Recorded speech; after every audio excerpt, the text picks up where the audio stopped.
За төрийн аудитын байгууллагын 2025 оны Тайланд жижиг дунд үйлдвэрлэлийн сантай холбоотой нэг асуудал байгаа. За би тэгэд энийг л асууя гэж бодож байна л да. Хүнс хөдөө аж ахуй хөнгөн үйлдвэрийн яамны баталсан салбар чиглэлд хамаарахгүй 25 аж ахуй нэгжид 2.8 тэрбум төгрөгийн зээл болгосон. За улсын бүртгэлд огт байхгүй чиглэлээр бас зээл болгосон. Нийт одоо зээл нь 3.9 тэрбум төгрөг болчиход байгаа юм. Ийм тайлан ирүүлсэн. Төсвийн байнгын оргоор орсон. За энэ ямар учиртай юм бэ? Ягараа улсын бүртгэлд байхгүй энэ яамнаас баталсан салбар чиглэлд хамаардаггүй тухайн аж ахуй нэгжийн чиглэлэн зөрсөн байхад 3.9 тэрбумыг олгосон байдаг вэ? Эсвэл ийм чиглэлд хамаарахгүйгээр зээл олгох эрх нь байна уу? За энд хариулт. Жижиг дунд үйлдвэрийн газар Эрдэнэ сайхан. За мөнхөзөглөн гишүүний асуултанд хариулъя. За тухайн жилд зээл олох салбар чиглэлийг салбарын сайд баталж байгаа. Сайдын олгосон баталсан салбар чиглэлийн дагуу олгож байгаа. Энээс зөрсөн асуудал байхгүй.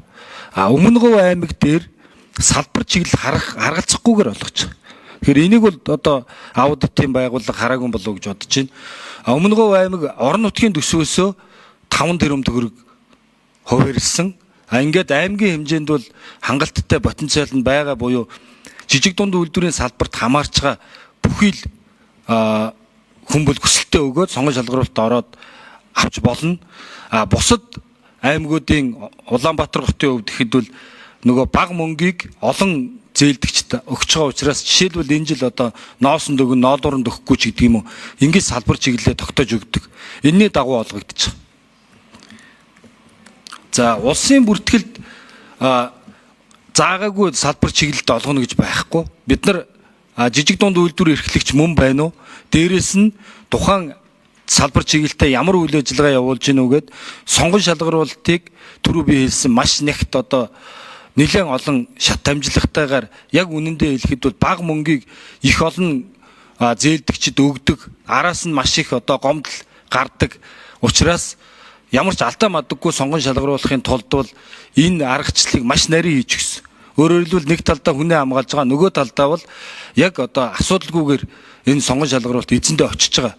Тийм учраас би бас өмнө байнгын орон дээр танилцуулж исэн авилгатай тэмцэх газрын сүүлийн 3-4 жилийн одоо үнэлгээгээр тогтмол эхний 1-2 байранд ийл тод шудраг болсон байна гэд явж байгаа.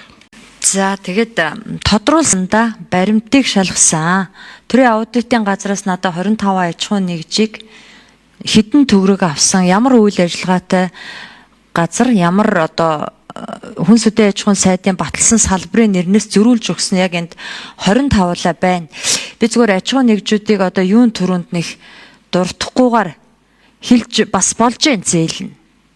Гадаад дотоод худалдаа эрхлэх үйл ажиллагаа явуулдаг компанид махан бүтээгдэхүүн боловсруулах чиглэлтэй сайдын 122 сая 200 мянгаыг олгосон байх.